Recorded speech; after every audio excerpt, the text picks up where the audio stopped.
James Webb Space Telescope is identifying objects in the dark ages that by best measurements we have are large, fully developed galaxies. So who ordered that? NASA's $10 billion James Webb Space Telescope has now been in space for a little more than 2 years, but the stunning results it's already returned are proving it's worth every penny. Historically, our grandest views of deep space came from Hubble, but as of July 2022, James Webb takes us beyond what anything else has seen, from the faintest galaxies to the richest clusters, to mostly empty cosmic voids, to the deepest depths of far-off space, and much, much more.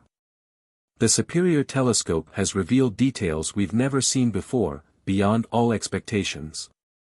When James Webb focused on large regions of space that appeared blank to Hubble's eyes, it detected something mind-boggling. 900 trillion stars have mysteriously vanished into the void of space, and things are getting scarier by the minute. What happened? Where did the stars go? How did they utterly go without a trace? Join us as we dig deeper into the shocking discovery made by James Webb and how the disappearance of that many stars might affect our planet and our very future. First of all, you have to know that James Webb outperformed Hubble by more than we expected. When you look at the capabilities of James Webb and Hubble side by side, you would expect that our newest space telescope could do much more in less time.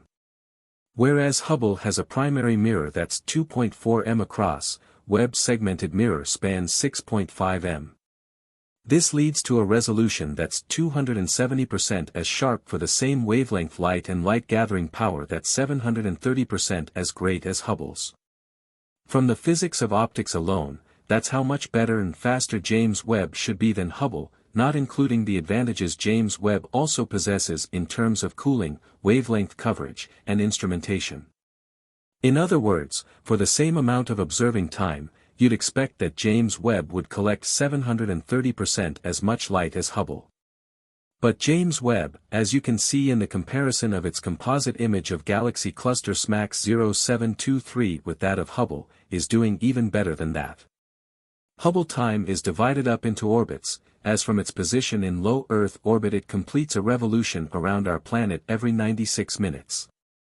A total of 6 orbits, 4 in optical wavelengths and 2 in infrared wavelengths, were used to make the Hubble composite. You'd expect, based on simple math, that 6 orbits multiplied by 96 minutes per orbit would equal 9.6 hours or 576 minutes of Hubble time, but there's only a total of 3.4 hours or 203 minutes of Hubble data that's gone into these images despite nearly 3 times as much of Hubble's time having been devoted to this target. For comparison, James Webb observed this target for 12.5 hours and got 12.5 hours worth of data. What's the difference?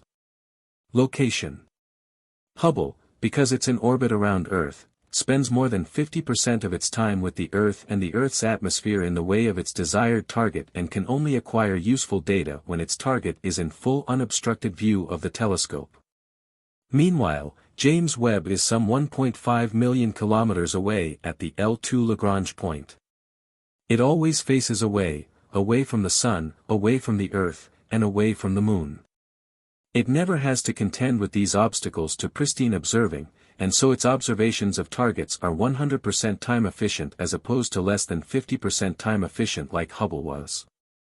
This improved efficiency extends to all observations taken with James Webb and should enable faster, better science than Hubble could ever achieve. In other words, James Webb gave us the proof we needed. Not only can James Webb find the objects that appeared blank to Hubble's eyes, in many cases, it can resolve them and examine their properties, whereas Hubble could not even see them at all. This helps us achieve one of James Webb's main science goals, to teach us in the greatest details possible how the universe around us grew up and came to be the way it is today. For instance, nearby Jupiter appears as never before. Its bands, rings, aurorae, and moons appear alongside background galaxies. James Webb viewed exoplanets directly with infrared imaging. Spectroscopically, transits detect absorbed light and transmitted light, revealing molecular presences. Star-forming nebulae display unprecedented details from new, young blue stars to gaseous features. James Webb showcases what Hubble cannot. Meanwhile, Webb's initial alignment image grew spectacularly. Now a 140-plus megapixel view, it expansively reveals far-flung galaxies. Just 1% of this view contains 1 to 100 identifiable objects. Massive, evolved, complex galactic shapes appear at all observed distances. Additionally, disk galaxy candidates surprisingly appeared at extremely early times. James Webb also viewed the most distant star ever, Arundel, but arguably its greatest images are of individual galaxies. Webb's views reveal gas, dust, stars, and more. Central black hole-containing cores shine in mid-infrared light. Star-forming gas bridges appear between interacting galaxies. From Hubble to James Webb's near-infrared eyes to the eerie, unfamiliar mid-infrared views, the universe is coming into focus as never before under Webb's watchful eyes. But in a shocking observation, James Webb has detected trillions of stars disappearing without a trace. But how? Where did they go? The two leading theories about what happened are that either it's still there, still erupting its way through its death throes with less luminosity and perhaps obscured by dust, or it just up and collapsed into a black hole without going through a supernova stage. But in the worst-case scenario, the universe is just disappearing, and we're powerless to stop it. It's been nearly a century since scientists first theorized that the universe is expanding and that the farther away a galaxy is from us, the faster it appears to recede. This isn't because galaxies are physically moving away from us but rather because the universe is full of gravitationally bound objects and the fabric of space that those objects reside in is expanding. But this picture, which held sway from the 1920s onward, has been recently revised. It's been only 20 years since we first realized that this expansion was speeding up and that as time goes on, individual galaxies will appear to recede away from us faster and faster. In time, they'll become. Certainly. Here are the lines organized into paragraphs without missing or skipping any words. When you look out at a star whose light arrives after traveling toward you for 100 years, you're seeing a star that's 100 light-years away due to the fact that the speed of light is finite. But when you look out at a galaxy whose light arrives after traveling toward you for a journey of 100 million years, you're not looking at a galaxy that's 100 million light-years distant, rather, you're seeing a galaxy that's significantly farther away than that.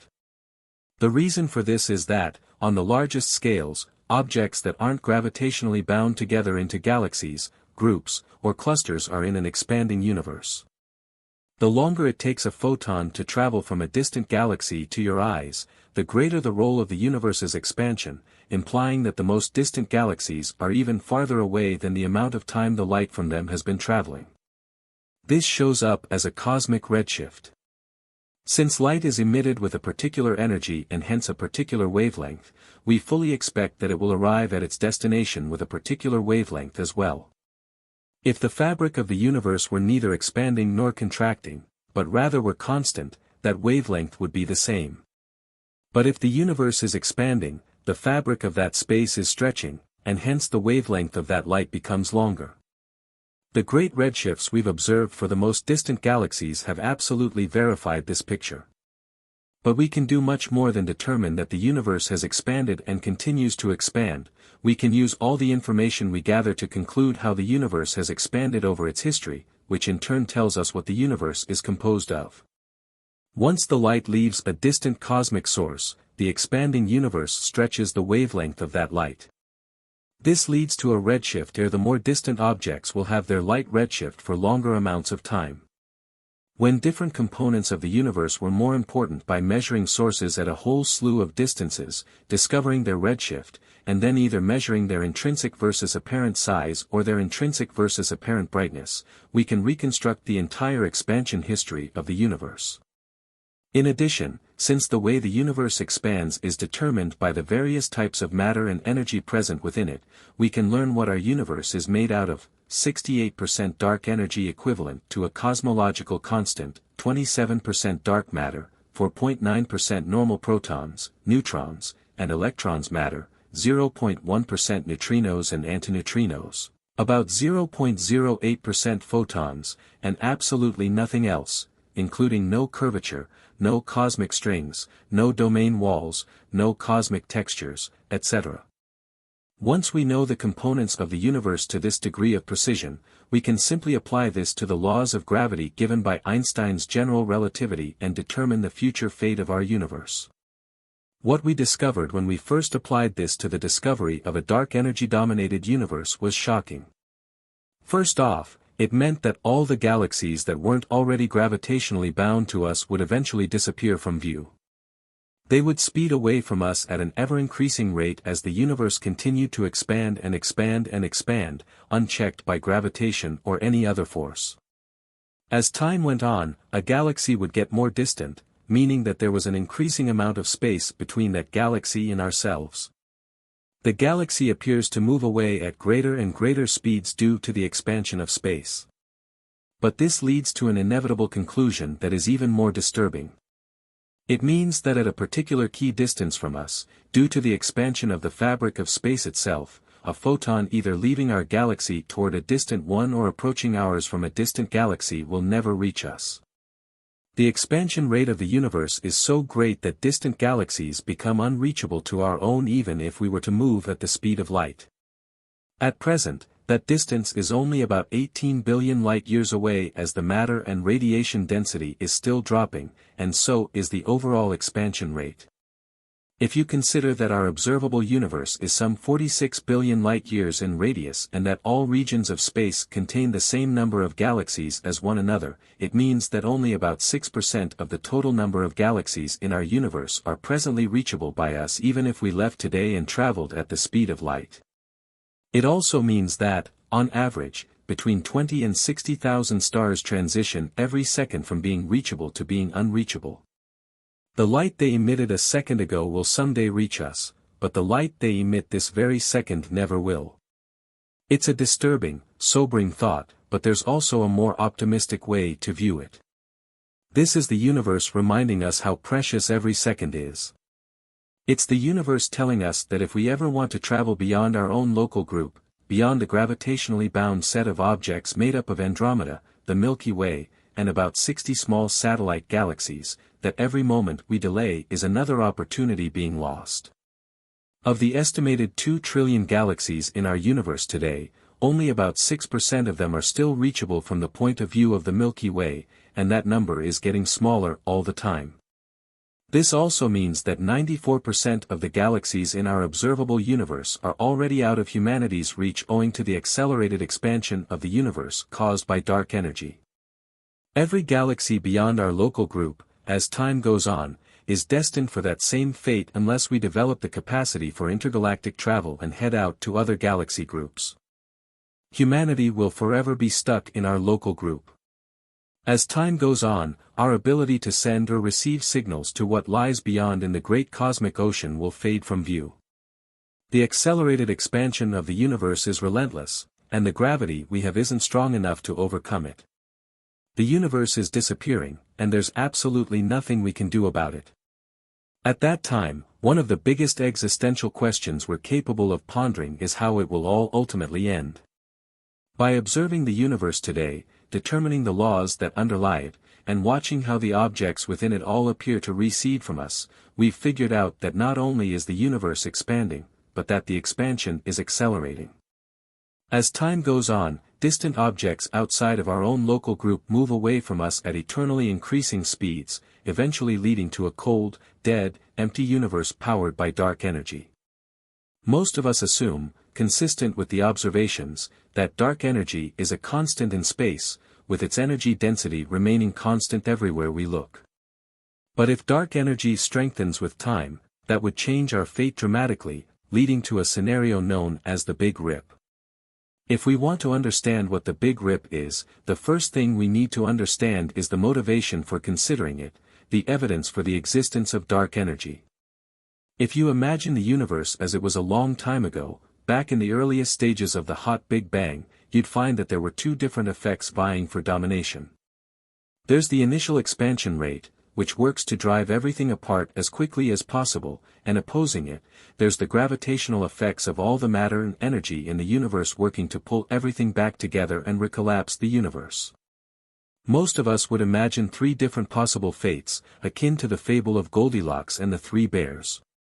Perhaps the expansion rate is too great for the matter and energy in the universe, where the expansion rate drops but never reaches zero as distant objects continue to recede forever. Perhaps the expansion rate is too small, leading to the universe expanding to some maximum size, then contracting, recollapsing, and ending in a big crunch. Or perhaps the universe is just right, where the expansion rate and the gravitational effects of everything balance perfectly, one more atom and it would have recollapsed, but instead, we're just one atom away from that fate. But what we observe the universe to be doing is consistent with none of them. For the first few billion years, it appeared to be consistent with that perfectly balanced scenario, but then something strange occurred. If you had been watching any particular galaxy, you would have seen the effect of the expanding universe imprinted in that galaxy's light. From the time the light is emitted until the time the light is received, the expanding universe stretches that light's wavelength, causing it to be systematically shifted toward the red. The amount of redshift is related to the cumulative amount of expansion that has occurred and can be equated with an apparent recession velocity over time. If you were to measure that redshift for any object at all, you would have seen it started out very large, decrease steadily over time, appearing like it was going to asymptote to zero, and then all of a sudden stopped decreasing after reaching some minimum value and began slowly but steadily increasing once again, where it continues to increase all the way to the present day. What's remarkable is that this effect cannot occur in a universe governed by general relativity if it only contains matter, both normal and dark, and radiation. Spatial curvature can't account for it either. In order to explain this observed phenomenon, some fundamentally new form of energy is required, what we call dark energy today. Perhaps the most popular, and certainly by many metrics the most compelling candidate explanation for dark energy is that it's simply a cosmological constant, a form of energy with a constant energy density everywhere that's found evenly all throughout space. If dark energy is either the cosmological constant from general relativity, the zero-point energy inherent to space from quantum field theory, or another type of field akin to a scalar or pseudoscalar field that coupled equally to the universe at all locations and at all times, then it simply maintains a constant energy density and would cause all gravitationally unbound objects to accelerate away from one another at a constant rate, with their recession velocity increasing linearly with time. If this is an accurate description of dark energy, then the fate of our universe is known to some high level of precision. All of the structures which are currently gravitationally bound, like solar systems, galaxies, and groups/clusters of galaxies, will remain gravitationally bound, with the largest bound structures never becoming bound to one another. Things will continue to expand, and the expansion will continue to accelerate until every transition that can possibly occur happens and no further energy can be extracted from any physical process in the universe. But this doesn't have to be the case. Our best observations from distant individual objects, from the large-scale structure of the universe, and from the temperature and polarization data from the cosmic microwave background, when they're all combined, teach us that dark energy is consistent with a cosmological constant to a precision of about 8%. However, it's still possible that dark energy is an evolving, dynamical quantity but simply evolves in a fashion that's below the current observational threshold for detection. If dark energy does evolve, then it's possible that it will decay away entirely, returning us to that just right Goldilocks case. It will weaken and then reverse sign, leading our universe to contract in a big crunch after all. Or perhaps, most fascinatingly, it could increase in strength over time, with its energy density rising as the universe continues to age. That final possibility, where dark energy strengthens over time, is the one that leads to a big rip, where structures that would otherwise be stable in the universe reach an inevitable point where the expansion of the universe can eventually tear them all apart, each and every one. For many, many billions of years, the only difference between a universe with constant versus increasing dark energy will be in how the expansion rate changes and how severely the light from distant objects gets redshifted. With constant dark energy, the redshift increases linearly with time, whereas with increasing dark energy, the redshift increases at a greater than linear rate with time. This increase, if it occurs without any cap or limit on it, will eventually start to affect these large bound structures in a rather unpleasant way. First, the largest, most extended galaxy clusters will start to dissociate as the outer galaxies become unbound from the cluster as a whole, hurled off into intergalactic space. Next, the closer, more compact portions of clusters and eventually galaxy groups get ripped apart as well, until all we have left are individual galaxies. Afterwards, the individual galaxies will have their dark matter, gas, and eventually stars ripped out of them from the outside in. The outskirts of the galaxies are stripped away first, but eventually even the cores of galaxies are stripped down to their individual star systems. Then, close to the end, individual solar systems are torn apart. The icy bodies of the Oort cloud are stripped away, followed by the Kuiper belt objects, then the outer planets, the asteroid belts, and even the inner planets. Finally, the individual structures like planets and moons are ripped apart into their constituent components.